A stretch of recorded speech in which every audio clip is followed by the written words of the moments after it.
Hello, horror fans. What an excellent day for a podcast as a post Halloween treat for listeners. He plays one of the top male protagonists in horror movie history, starring in Friday the 13th, Part 6, Jason Lives, as Tommy Jarvis. He has since revived the character, appearing in the Never Hike Alone fan film series. This man has also starred as Freddy in one of the most iconic zombie films of all time, the almost 40-year-old cult classic Return of the Living Dead. Oh yeah, he also plays Joey in Return of the Living Dead sequel. We are excited to have him on. You had to go there. Welcome Yeah. to the show, actor and producer Thom Mathews. Tom, it is an honor to have you on. 8-year-old me is like kind of freaking out right now. So I understand. thank you for coming on to the show. Thank you. My pleasure. Thanks for having me. Yeah, Tom, we were just at the New Jersey Horror Con in Edison, New Yeah. Jersey over the summer, and we had a chance to meet you. I know Dave and I had gotten some autographs and chat a little bit. So we appreciate the time, and it was finally nice to see you coming to the East Coast and showing some love to the New Jersey team. So Yeah, I thank you. love the East Coast. Always fun. I hope we're not interrupting. Are you a Dodger fan? I am a Dodger fan, and they're going to kick it off here probably 4 minutes or something. But who knew? As my hatred for the Yankees as a Mets fan, Tom, I'm a Dodgers fan right now, right Also. there with you. Yeah, we know that. Well, this is going live as of Game 5 is just about to kick off here Yeah. now. So I really hope the Dodgers, win and you get to celebrate and go to the parade and such. So Thank you. very cool. Thanks a lot. So Tom, tell us a little bit about, I guess, how you got started in your career of acting. I was out of high school and kind of floundering, not knowing what I wanted to do. I went through all the thing in high school to try and figure out what you want to do when you grow up, as it is, and nothing really stuck. And then I was dating this girl, and she turned to me one day out of the blue and said, "Why don't you become an actor?" And it was like, so that's what I started doing. I started studying. I studied for 3 years. I wasn't calling myself an actor because I'm a little more pragmatic. If you're not making money at it, you're not doing it. So I started studying acting locally classes here in LA, and I specifically went to work at Lorimar Productions to get my SAG card because they had a lot of stuff going on over at the MGM lot at the time. They had Dallas and Falcon Crest and Knots Landing. So I worked for a department called Management Services. And so I was all over. I was just taking care of the producers and the casting directors and everybody. Just took care of the company. I got to know everybody. And a year and a half later, I got the Doris Salva cast me on a walk on Falcon Crest, and that's my first credit. Oh, wow. And then I did some print work, and eventually I ended up leaving Lorimar. I got returned soon after that. I was doing some print work. That T-shirt that I wear in Return of the Living Dead, Visage, Yeah. Don Juan Gato, that was the company I was doing print work for. Okay. I thought it'd be Oh, wow. perfect for the character. I thought it'd be perfect for the character. I cut off the arms, got the suspenders on, and that was under my "fuck you" jacket. And I invited the guys who owned the company to the screening after it came out a year later. They came to it and they walked out. They couldn't stand the movie. Oh, wow. Never worked for them after that, but that was fun. Started doing a bunch of commercials, and that was very lucrative for a while. I was booking like every 10th commercial I went out on, so that was great. A lot of big ones, and the rest So- is history. So So- Tom, you probably knew who shot JR before everybody else did that, right? I did. Mary Crosby was actually my one of my acting classes. Okay. So, what would you say your biggest commercial was that you did? My biggest commercial, financially, the biggest commercial was the Tostitos. Okay. We shot that down in Mexico, two couples on the beach. One guy was scheduled to do it. We got bad weather, so we ended up being down there for like a week and a half. The first guy opposite one of the other girls had a conflict, so then they brought in Kevin Sorbo. So he's also in that same commercial. And we all did very well. My future ex-wife was in that commercial too. My ex. Future. So, You know- so how did Return of the Living Dead come about and getting casted for that? And I got the sides and went in for the casting director.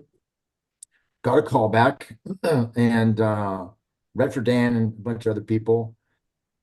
Didn't hear anything for months. It's like, oh, I guess they must be filming it now. And then I get another call back 9 months later.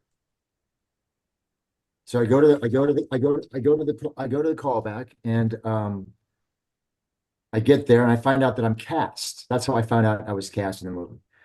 And then I'm reading for girls opposite to play opposite me for Tina, and that's how I found. So what happened in that 9 months is they didn't have the title pinned down, and they wanted to clear that up before they moved forward because that was key to the production. So they didn't communicate it to you that you had it? Interesting. Yeah, I found out going back to the Surprise. second callback. Yeah, my agents didn't even tell me. I don't think they even knew, or maybe it was happening too fast and they wanted to get going, and that was that's how I got cast. And we did do. Dan did, it was Dan O'Bannon's first film that he directed.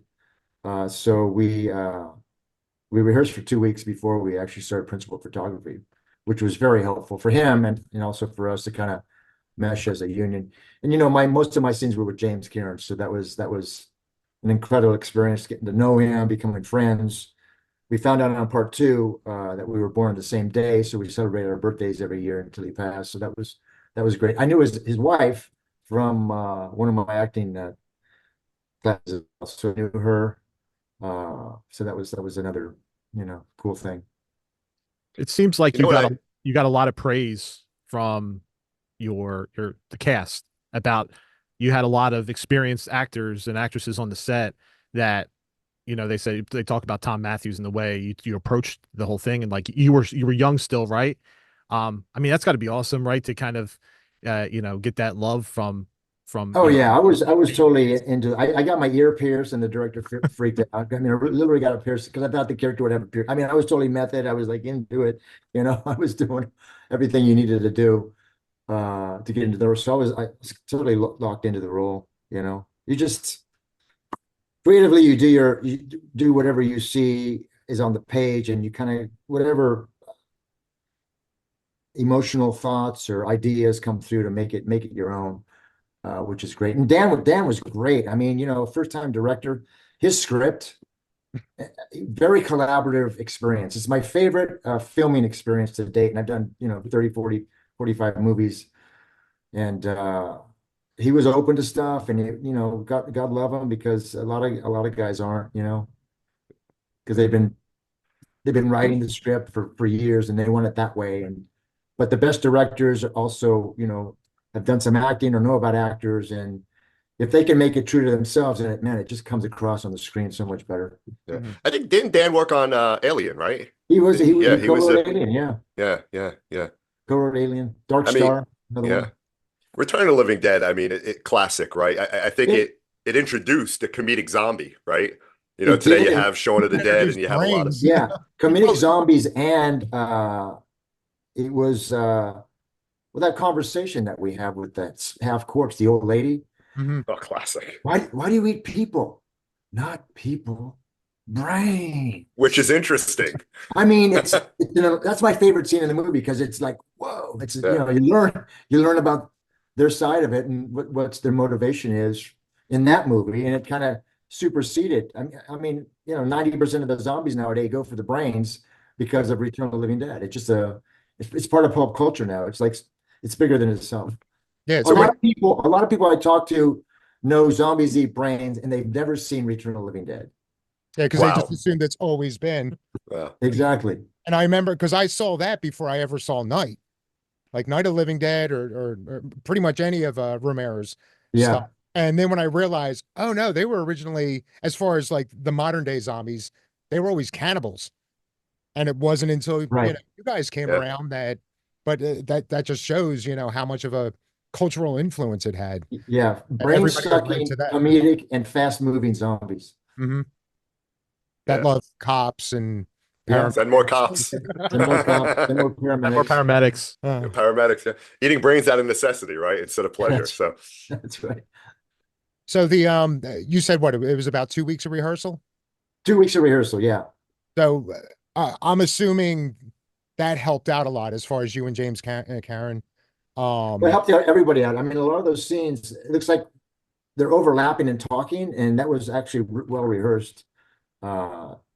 Because all your dialogue came off like sincere, the two of you. It was like you Yeah. actually two coworkers, and there's a lot of movies that do that. You could still tell they're acting, but it almost felt like you guys worked together for at least a little while. Yeah, I think us having the same birthday just kind of, in a weird way, meshed us together, and that's why we were called back for the second one, the sequel, part two. Your chemistry, you and James Cameron, was amazing. So much fun. I thought he was chewing up the scenery in that office, while I'm sitting there doing my thing, and he's like, "You want to see him? See him? The corpses, they're in the basement." I fix his thumb. I said, "Oh my God, this guy's way over the top." But that scene, is the flavor of the whole movie. It just, from there on, it's just that fun and serious, and it's a fun movie. So many great one-liners. I mean, the scene where we're cutting the guy's head off. Yeah. I personally, when I saw it, I was laughing, but I couldn't look at it. So it was like my neck was cranking back and forth, but I was laughing at the same time. It was like, oh, it's because it was unbelievable. I mean, there's so many unbelievable what you're watching scenes. Return is literally, it's a dark comedy. Oh yeah. Oh yeah. It's nothing that we do that you're laughing at. It's a situation that we get ourselves into, or what's going on that's just freaking hysterical. Exactly. I remember when I first saw it. And it was an accident. Dan O'Bannon did not write. He didn't plan for it to go that way. It was the producers who kind of, after testing it, and people were laughing about, what was happening in real time, and it seemed a very real thing, but they couldn't believe what was going on. So it was him and Joe kind of pushed it in that direction. I saw James Cameron on the screen. The first thing my mind went to was Pathmark. Yeah, the Pathmark. There's the Pathmark. Anybody on the East Coast knows him as the Pathmark man. I'm like, I know that guy. Yeah, 30 years. Yeah. Poltergeist, yeah. Poltergeist, yeah, obviously. But for me, it was Pathmark. He's in Wall Street. Yeah. So, Tom, this is my favorite movie of all time, a horror movie. I saw this when I was young. In fact, I had a chance to meet Linnea last year, and I told her, I was like, at 8 years old, I saw this movie, and you were my first boobs and bush. And she was like, wow, okay. And yeah. In his mind, though, Tom. Yeah. Right. Well, it was the prosthetic. We were into that. But it's just I saw it so young when I probably shouldn't have. I snuck down. My sister had absolutely not. That's bad parenting, man. Right. My parents had left for the weekend. I was stuck with my sister. Her and her boyfriend had watched it, and I snuck down and watched this, and I watched it over and everybody who sees it at a young age, I said, who showed it to you? Was it your brother? Was it your babysitter? Was it a cousin? And they said yes. One guy, his dad and him, because it was his father's favorite movie, had him see it at 9 years old.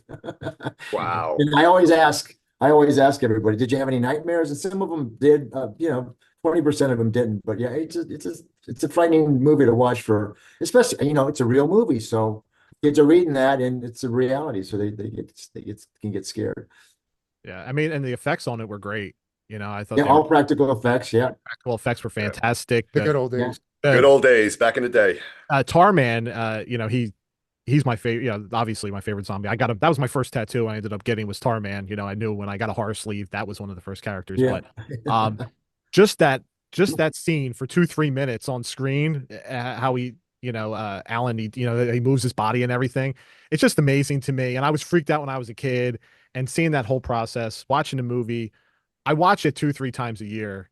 And even had to, I was watching it recently with the audio commentary you and John Philbin had done for it.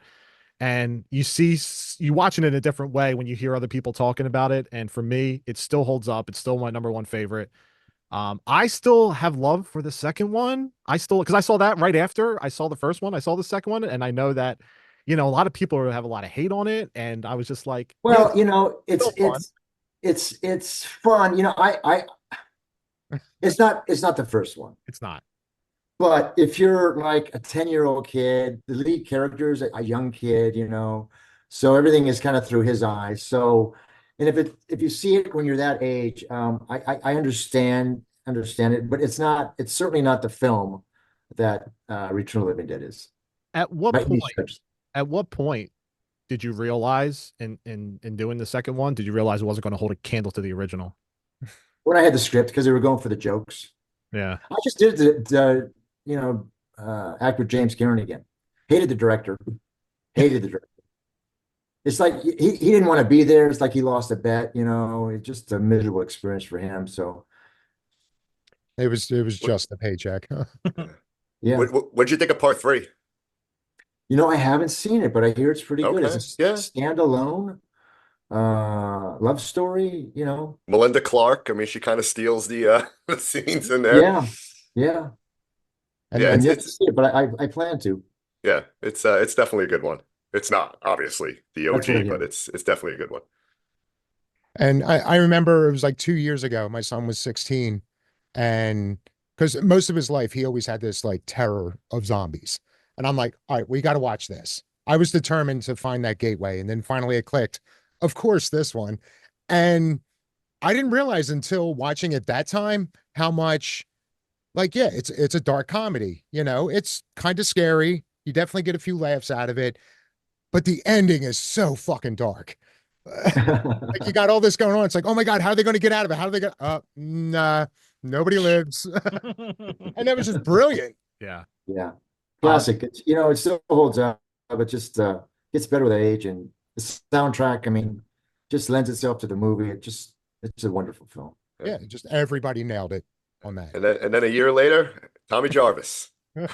Literally a year, yeah, the following Yeah, year. And yeah. again, I got the sides and the audition material and went right for the casting director and then got a call back to go over at Paramount. And there's, I don't know, 25 people in the room.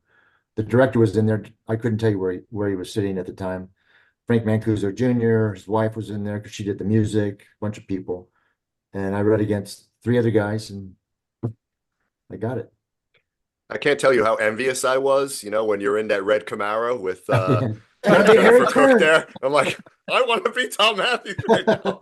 How many retakes did you demand on that? Oh, I didn't get that one right. I think we did it like 3 or 4 times. Yeah, because I think I was about 14 when that came out. It was just like, yeah, yes. Jason's probably going to kill him by the end, but yeah. Yeah. What does the Tommy Jarvis character mean to you, Tom? It's totally, mental and damaged forever. Uh, knowing that Jason's going to show up at some point, sometime, somewhere, someplace. I mean, you're kind of Just to blame for that. waiting and waiting to try and put him down because no one pays attention to Tommy Jarvis. And Someone actually sent me like The Fugitive, a script where Tommy Jarvis is these deaths are happening, these weird deaths. So he goes out to investigate him, looking for Jason. And every episode he clears it that it wasn't Jason, but he's searching for Jason because he knows he's out there. So that was kind of good. Someone also sent me a script how to bring him back if like they did the 13th one. So because of the climate change, the water table is dropping, right? And Jason's head is just bobbing. You can't nice. the lake, You see the current, he's bobbing up and down. This ominous cloud comes over, lightning gets him in the head. That's a great opening to bring him back. If it was a continuation from part 6. I'd say it's one of the more realistic ways of bringing it back. It ties it right in perfectly. So how did the video game come about? Because you were able to, I know you did some audio for it. Did you do any like motion capture or anything like that? I didn't. They added me afterward because the fans wanted my character to be in it. So during negotiations, I told them I needed a superpower. And they gave me the shotgun. And then I told them I wanted 10 cents for every time someone became Tommy or chose to be Tommy Jarvis. Nice. I didn't get it, but it doesn't hurt. I was going to say, how much It was worth a shot. how much money did you make off you, Danny? They didn't go for it. So Tom, born early 70s, right? So Welcome Back, Kotter, right? So big fan of that show. Horshack, Arnold Horshack, right? So what was it like? Kind of, with Ron Palillo acting with him. Huge fan of his when he showed up. I was just thrilled. He did a great job. Yeah, just perfect. What we missed, I wish they'd give him Tom McLaughlin a director's cut. Because what you don't see, which I saw on dailies, fist goes through Ron's chest, heart's in the hand. Jason drops it, hits the ground, and Jason goes to walk and he steps on it, just blood everywhere. my favorite death is the sheriff's death because I saw it in dailies. I saw it from here to here. In the movie, you see it from here to there. Yeah. Jason bending him over like the last 3/4. I saw it from here to here. No soundtrack, no bone crushing, no nothing. Just the film that we shot the day before, chilling. Yeah. Unto itself, just chilling with no sound effects or anything.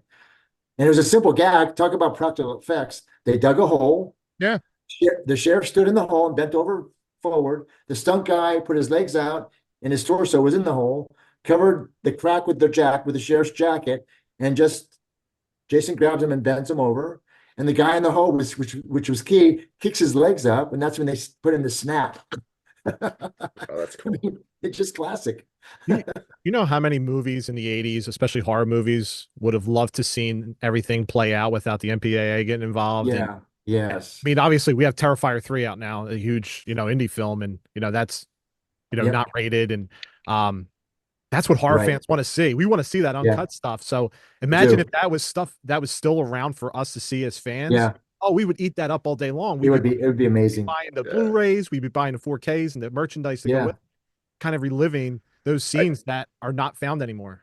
Yeah, I think Reanimator kind of did that. That was the one movie, I think, when it came out that really pushed the limit of the gore, right? When it first Bruce Stuart Gordon, Yeah, Bruce, he was in my acting class too. Bruce Abbott. Oh, really? Okay. Yeah. Okay. Yeah. Yeah. He was married to Linda Hamilton at the time. Oh, wow. Okay. Yeah. Okay. That's how far back it goes. Shit, Tom. man. 40 years, 42 years. Wow. Crazy. Starting to feel those grays come in. Son of a bitch. Oh, they're here. They've been here. How did taking on the role of Tommy Jarvis in 6? Okay, there was a lot of backlash about 5, about how that played out. Were you aware going into taking the role? And I guess what was your thought process before, Well, yeah, I was just, I was like 24 years old, just happy to have a job. So I got Jason Lives. And so I had seen Night of the Living Dead, of course. So I went back and saw Night of the Living Dead 1 through 5. And I got to 5 and was like, oh my God, what have I gotten myself into? Because, it looked like a porno. And then I come to find out Joe was a porn director. It was, Scary. I watched 4 and 5 to see, to look for any mannerisms that they both did that I could carry over into my portrayal of Tommy, but there wasn't anything specific. So I just kind of did my own thing. It honestly was the closest to myself, I guess, for a character at that time that I had played. So just, looked what was on the script and talked to Tom McLaughlin, the director, about how he saw it, and that's how we did it. So wait, Tom, you mean you never thought to shave your head before you got in the boat to try to drown him? I didn't even come up. It didn't come up. So what about, like, again, I'm child of the 80s, hair band, metal, all that. I mean, I think it's cool. Like with Friday 6, you had Alice Cooper connected to it. Totally awesome. Yeah. Nightmare on Elm Street, you had your Dream Warriors, you had Doc, and right. So it was at that time you had rock infused with horror, which was pretty cool. It was awesome. Yeah. Yeah, it was really definitely great. the MTV era of horror. Yeah, totally. Yeah. It all kind of, the perfect storm kind of put itself together. I was surprised Alice did it because, back then the horror films were kind of frowned upon the community. Paramount they weren't proud of making, Friday the 13th. They just did it because it's like a redheaded stepchild. It kept making noise and kept bringing in money. So they kept doing them. That horror movies and soap operas. That's the low hanging fruit at that time, is considered at that time in Hollywood. And you got a piece of all of it. Yeah. Yeah. I did some nighttime soap operas. Yeah. It is funny how, Mancuso and just, I guess, Paramount in general, after what, 2, maybe 3, it was like, this is garbage and all this, but it kept making money. And they're not going to turn down 10, 15 million. Because then even after like 4, they're like, all right, we're done. Yeah, but look at those checks. It's just like, pick a side, dude. Like, yeah. Either stick by your conviction and let it go.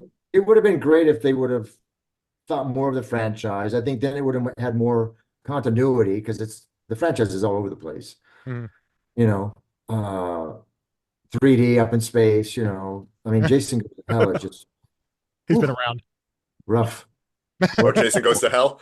Oh, I watched it about a year ago. I was like throwing shit at the TV. It was so bad. It was so bad. See, for me, that was Jason Takes Manhattan. I was throwing some things at the television there too.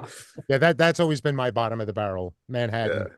Yeah. But 6 plays out to be one of the top Friday the 13th movies in the franchise, number 6. Yeah, people Yeah. seem to like it. I think it has a lot to do. Well, look, it has a lot to do with the director. Look, you're offered to do a movie. It's Friday the 13th. You got Jason. You got to use Jason. You got to have so many kills in the movie, and you can't make fun of Jason. So, with all that, he puts in a little romance. There's some optimism about the sheriff's daughter and Tommy getting together afterwards, or even during. So that was fun. You care about the characters. Yeah. You're invested in the characters. So when they die, you're like, oh man, I like that guy. I wish he didn't die. So, Tom Fridley did a great job. Everybody, I mean, just CJ. I never saw CJ, by the way, on the set. He was just always gone in character. I'll tell you a funny story. We were sitting around in between shots, and we were in Georgia, and this kid comes up. He comes to the set at the park, and he's like looking around. I said, "Can I help you?" And he goes, "Yeah, you want to know where Jason is?" I said, "Yeah, I think he's taking a break. Can I say anything? Can I give him a message?" He goes, "Yeah. Can you ask him if I leave my bedroom window open, will he come in and kill me tonight?" That's dark. Maybe Wow. that's why they got the bad rating, the MPAA ratings.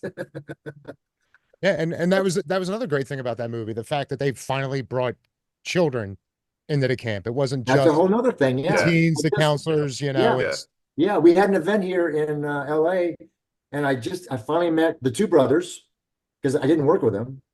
I just met them like a year ago here in the LA. Dead Meat Brothers. Oh, the Dead I was Meat. gonna say. What were you going to be when you wanted? What were you going to be when you grow up? And then the little girl, the blonde girl, Yeah. who is like under the covers and sees Jason. Who Jason left alone, so kudos to him. He lives. She's here now, so that was fun. Yeah, we just went to Blairstown, New Jersey. Yeah. We just visited there, and we spent the whole entire day there on Saturday, just kind of reminiscing through the town with the people, Yeah. going to the museum and stuff. the Did you do diner. that? Yeah, Museum's the closed, though. It's closed. It's closed Oh. now, unfortunately. Yeah, it's Wow. permanently closed. No We're- kidding. Yeah. We were talking to one of the shop owners like a couple doors down from there, and he's like, "Yeah, they shut it down." And apparently Wow. that was one of the hot spots there. Yeah. But Wow. Bummer.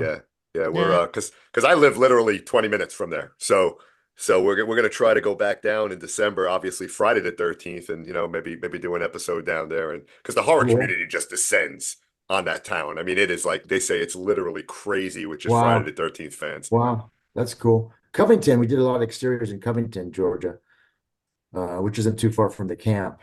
I actually have it's not a star, it's a hexagon.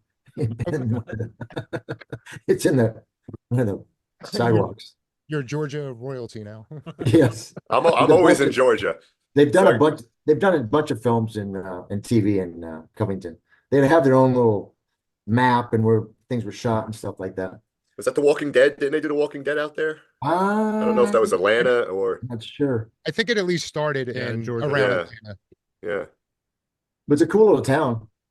And then they have at the camp where we filmed, some of the guys or the promoters, they have invited me back a couple years ago. So we went to the camp where the kids were, and they got off the bus and went to the camp. Nothing's changed. Oh wow. Nothing's changed. So the dock is still there, the kitchen's still there, the cabins are still there, nothing's changed. And we watched the movie on a big screen by the dock at night. So that was really cool. We had dinner and made the whole thing of it. They only allowed like 70 people at a time. So it was a lot of fun. Tom McLaughlin did it the year before I did it. So he said he had a blast, and it was a lot of fun. I go to Georgia a lot for work, so I got to try to sync my schedule. Maybe Yeah. go out there and check it out. Hey, That'd be cool. JC, For sure. we need the road Definitely trip. check out Covington. It's really a cool. Yeah, definitely, Cool. absolutely. So what would you say your favorite scene from, I guess, a shooting as like what scene did you have the most fun doing? in part 6? The most fun, well, the most fun. I love the opening sequence. That was great. And the underwater stuff, was really cool because I hadn't done that before. Under the water with CJ for like 30 minutes at a time, trying to get all that stuff. That was Hanging out in the murky pool for a while. Yeah. Yeah, we actually were in above the water stuff was done at the campground, and then underwater stuff was done in a pool, two pools. One was in the City of Industry, big Olympic-sized pool, and then what Megan is chewing up Jason's face, that was in Tom McLaughlin's father's pool, and they got that all muddy and stuff, but she wasn't too happy. How heavy was that rock, Tom? It looked heavy, huh? Yeah, it did. It's It was called light as a feather. Jason now. It was light as a feather. I sold that. You did. That's Me crushing my finger. I totally sold that because it's Because I was going to say, how did the boat hold that rock? But yet Jason jumps up and it's well, it's him. His force coming. I guess Right. they both go together. Yeah. Don't put too much thought into it. You're just your mind. just will blow. enjoy. Just enjoy. and it's funny how you mentioned the beginning, because it seems like, again, we were saying like how universally loved this one is as far as the whole franchise, to the point where even like non-genre fans, if you mention Friday the 13th, oh, is that the one with the cemetery and the Frankenstein and all that? It was like, Right. Yeah. Oh, yeah, that's one of them. That's one of The them. Karloff supermarket. I mean, those little Easter eggs that Tom put in there because he was a huge horror fan. And was it Carpenter Street or something? Yeah. Yeah. And yeah, I think that's part of what made it work. That he's another case of he was actually a fan.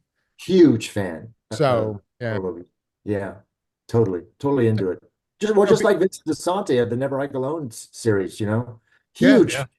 He was a kid. He grew up. Jason Lives was his favorite Friday and horror movie. He grew up on a lake in a forest, and he always imagined Jason coming out of the woods when he was a kid. So, I mean, for him and I to get together, just it was wild how it even happened. And so, he again, he's like an encyclopedia. He just loves the franchise, can tell you anything about it, and that's why he wrote such a great script and able to get crowdfunding and get the fan films made. So now, did you know him before going into this, or was this just one of those, he shot his shot and like, I got to get Tommy back in this? No. How I got involved with that was a friend of mine, a writer friend I've known for 40 years, calls me up out of desperation. He goes, this guy I know that I just met, known him for a couple of years, but for the last year, he found out that I knew you, and he's a huge Jason Lives fan. I said, okay. Goes, he won't stop hounding me. Every week he calls me up, but he introduced me. So please, can you do me a favor and just we'll have a dinner with him, or just to get him off my back? I said, sure. So during the course of dinner, he tells me he's executive producing a fan film and was wondering if I might want to be a Friday the 13th fan film, and was wondering if I might want to be a part of it. And I'm thinking, oh, my career has really hit rock bottom. I said, sure, send me the script. Being polite. And he goes, oh, even better. They've been out for the last 4 months every weekend, and they had the first half of the movie shot. I said, even better. He sent it over, and I was blown away. The production value was there. They had the drone shots. The kid was great in it. Mm-hmm. It also was their second attempt at making it. So they had lots of rehearsal. They do their mistakes and stuff like that. So, and they got a great DP. The story was topical.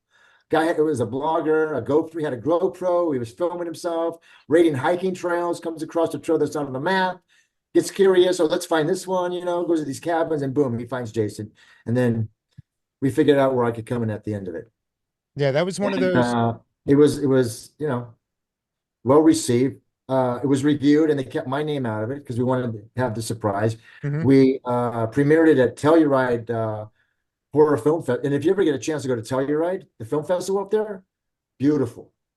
It's a beautiful backdrop. It's during the winter, and it just in October.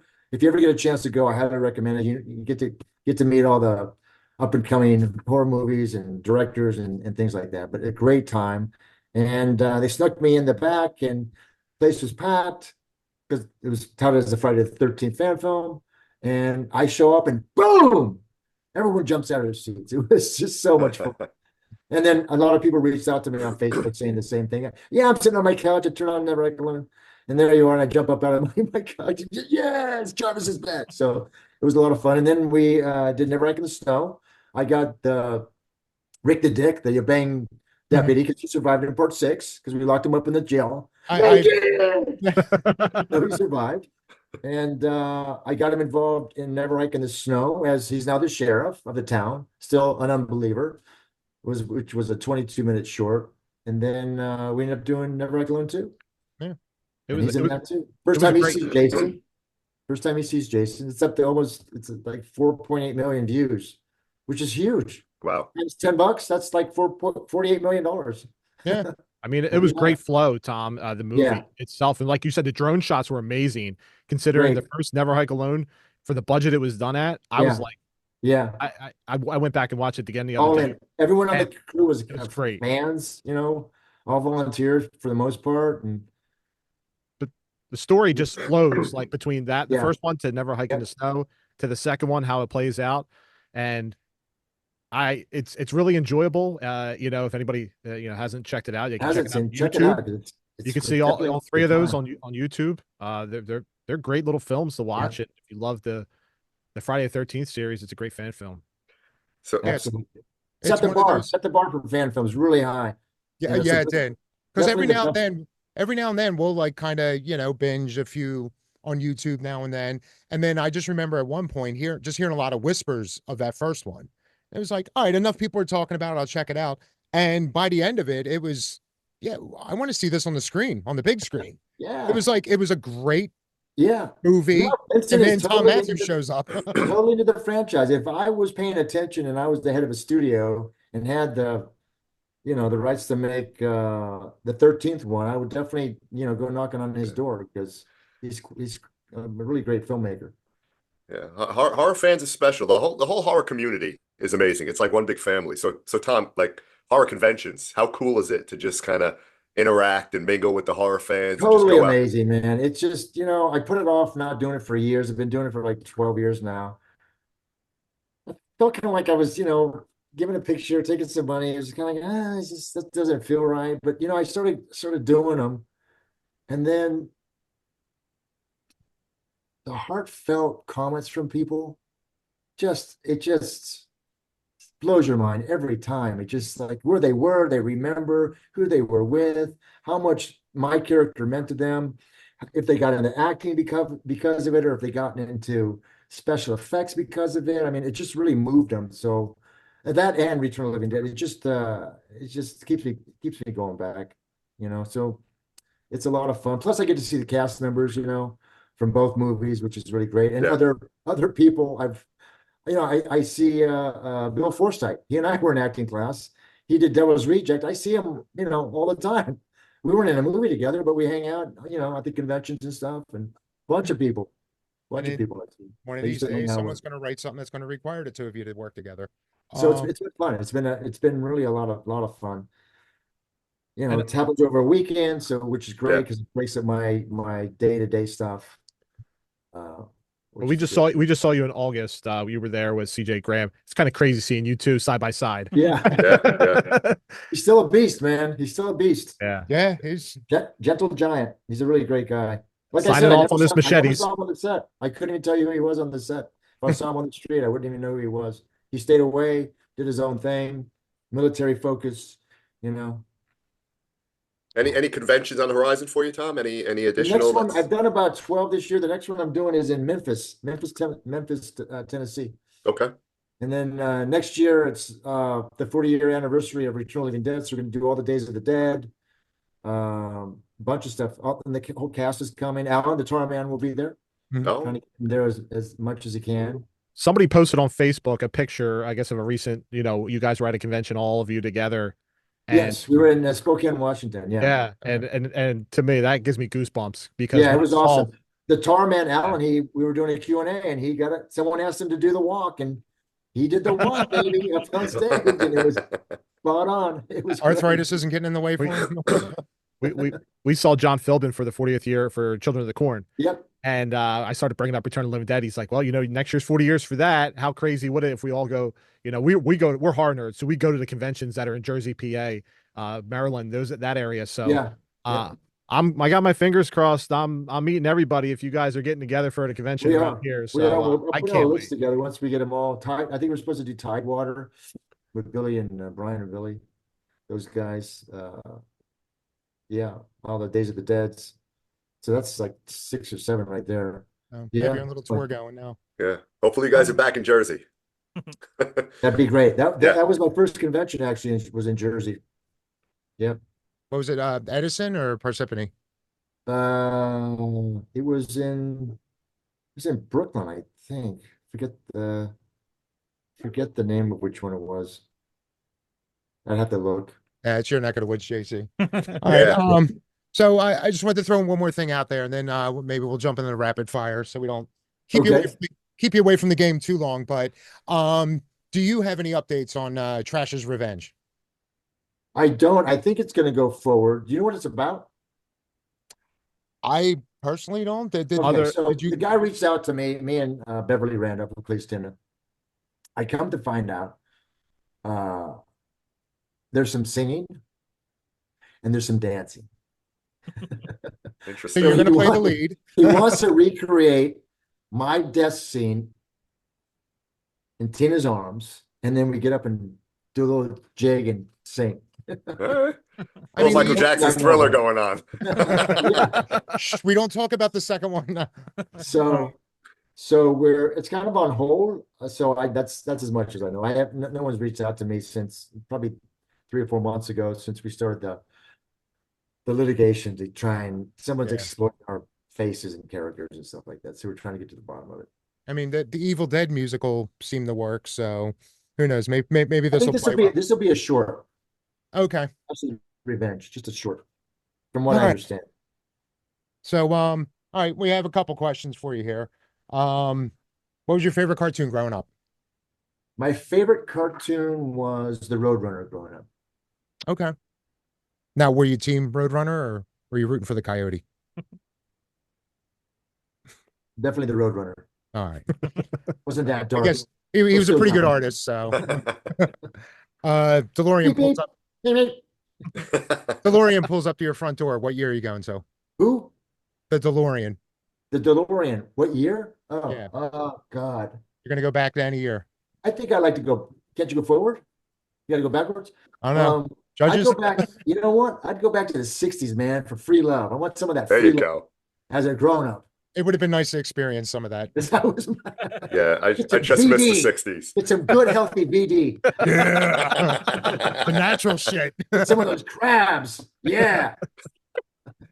Maryland. All right. I love it.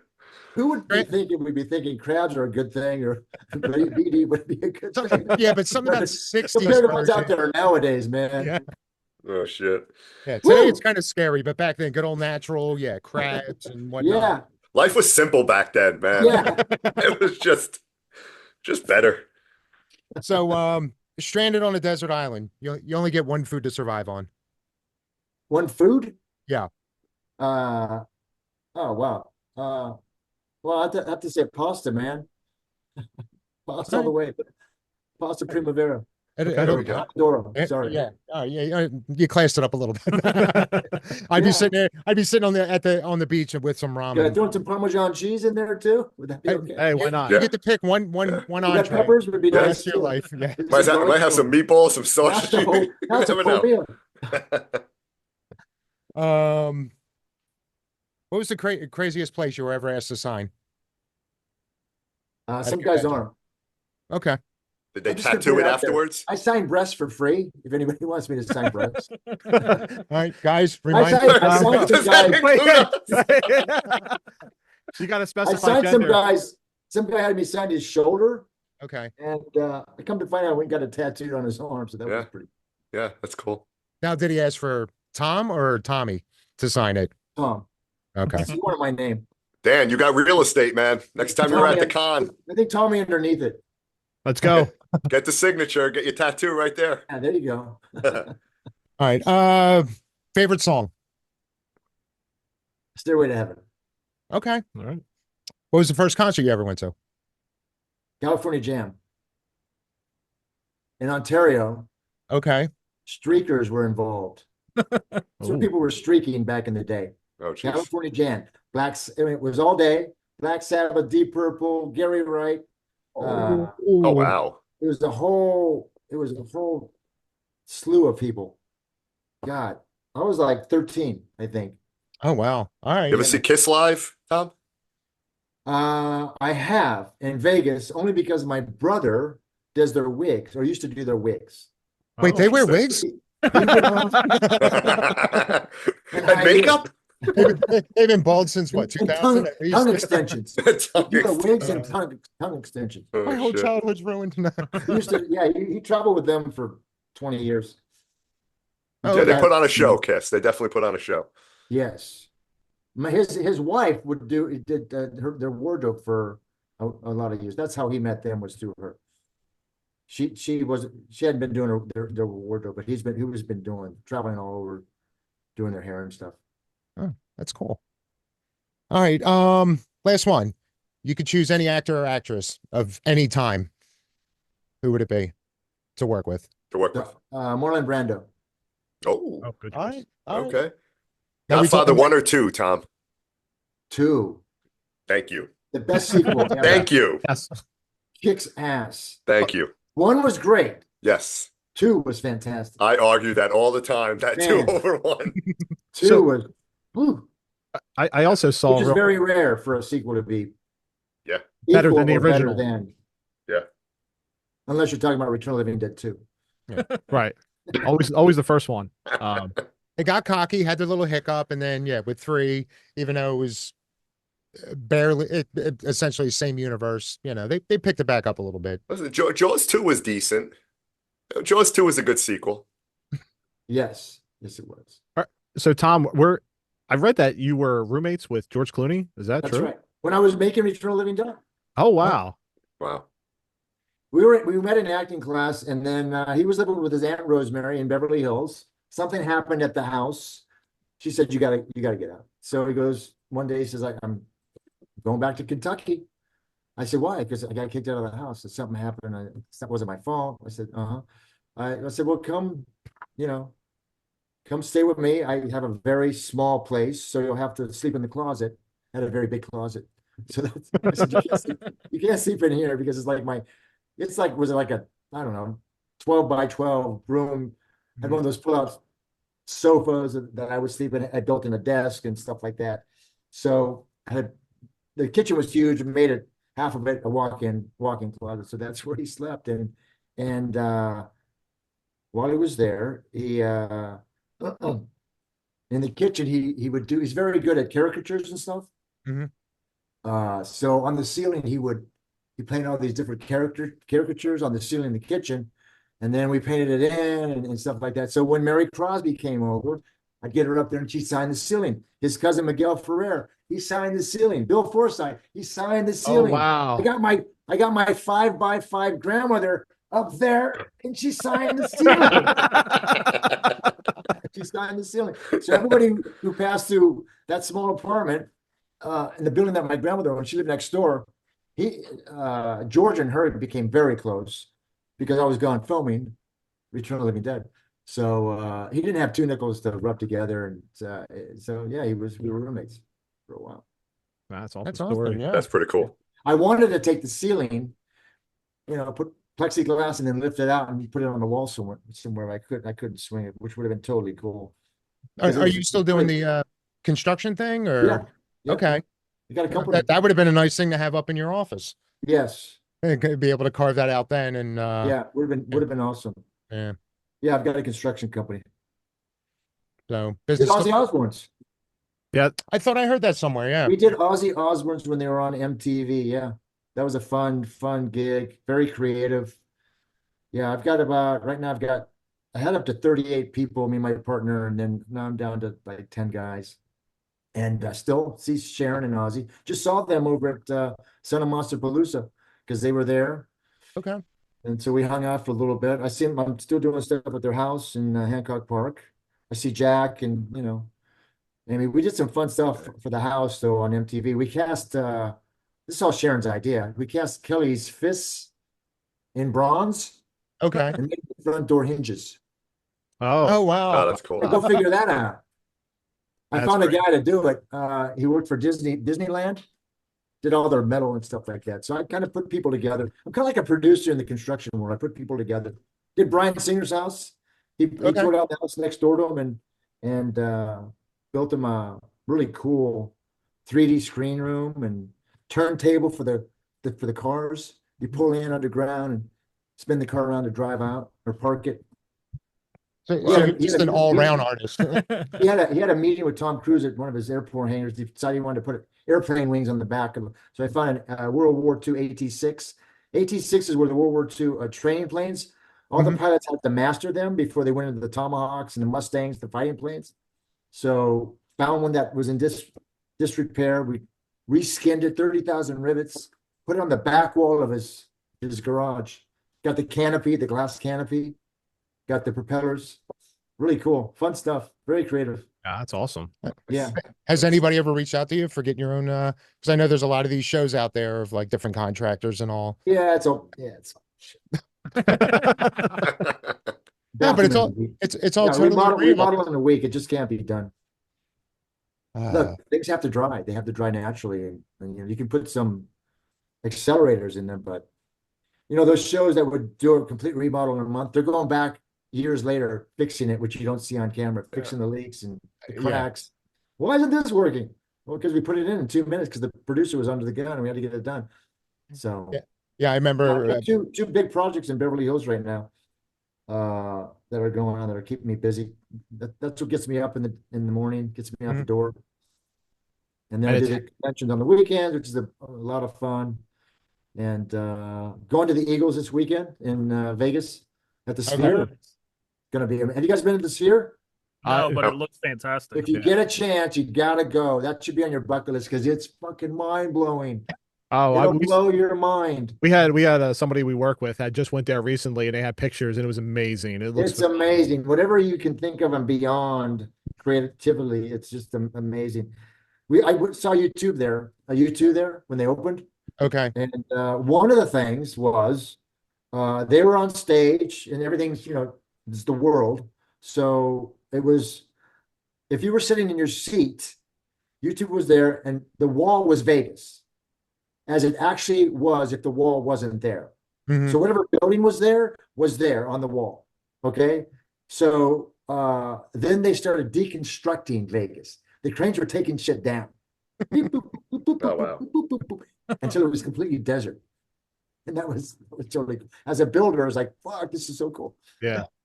Then went back to the desert, which just mind blowing. If you ever get a chance, just All that deconstruction without the cleanup. yeah, exactly. It disappears, man. You two has a residency there, don't they? They did at the time. I don't know if they still do. I'm Okay. not sure. I mean, I'm sure everybody's trying to get their hands on. Yeah, we were there. Events there. Had friends who knew them and also the owner of the Sphere, so it was kind of a big opening thing. They spent $30 million in their production. Wow. 30 million on their production. On production alone. I mean, any Yeah. videos I've seen of it, it seems like it's money well It's spent. just so cool. Yeah. It'll fuck you up. No problem. We got to start getting some like virtual reality horror playing in there. Yeah. Who would be good there? I don't know. John Carpenter, maybe? Yeah. That'd be kind of cool. But yeah, I'll let you know. Eagles this weekend, Friday night. Enjoy. Have fun. Thank you. Absolutely. All right, guys. Anything Tom, else? is there anything you want to plug or promote? No, I'm all good. Gonna be doing Never Hike Final Summer 2. Talking about doing a remake of that. Did the first one. The executive producer on Never Hike Alone did a movie called wrote and directed a movie that he cast me in, Killer Therapy. If you want to see my first on-screen song, which I was terrified to do and tried to get out of with the director, I told him it's a Western called Warpath. It's out there. I think it's on Amazon. Did it about 3 years ago, but I sing my first on-screen song. It's a folk song but I tried to get out of it. I said, look, I'm not a singer. You don't want me singing in your movie. He goes, no, it's very integral to the character. I said, okay. And then I was doing another movie and it overlapped. The schedules overlapped. I said, I can't do it. I gotta, this movie got pushed for a week. He goes, oh no, we'll push everything. So I leave one film on Saturday, travel on Sunday, get there to Michigan on Monday. Guess what the first scene was of? The song. Are you ready to go? I had to sing the song. The first scene. Didn't even get to ease into it for a week. Wow. It was probably better for you that way. It worked out really well. I mean, I was terrified, but worked out really well. I told him, I said, look, in the script, it says, what he lacks in talent, he makes up for, what he lacks in talent, he makes up for enthusiasm. I said, nobody's going to be reading that. They're just going to be me singing. So that's kind of how I played it. But I'm really cool. It's on my reel. I use it on my reel. It came out really nice. Such a prep for Trash's Revenge for the musical. Yes. There you go. Now you should be comfortable rolling into this one. That's right. Listen, I love to karaoke, Tom. So whenever you're ready, man, let's go. Yeah, karaoke. Love it. Well, we appreciate your time, Tom. We appreciate your time. Thank you. Good It's been an talking to honor, you guys. Tom. Thank you. I'll see you at the cons. Yeah. Sounds good. Sounds good. We There. appreciate it, Tom. Take care. Take care. Be well. Thanks, Tom. Be good.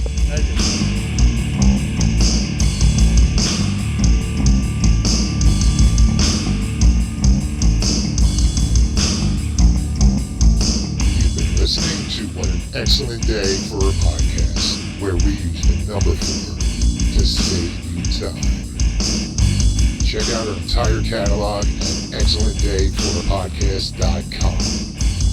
Also on Spotify, Apple, Amazon, Audible, and everywhere else you listen to podcasts. Have a question? Email us at excellentdayforapodcast@gmail.com.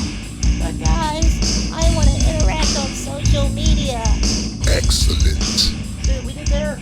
Follow us on Twitter at ExcellentDay4A. Otherwise, search for What an Excellent Day for a Podcast to get our Facebook page, our group page, Instagram, YouTube, and our newly launched Twitch channel. Come say hello, share them all,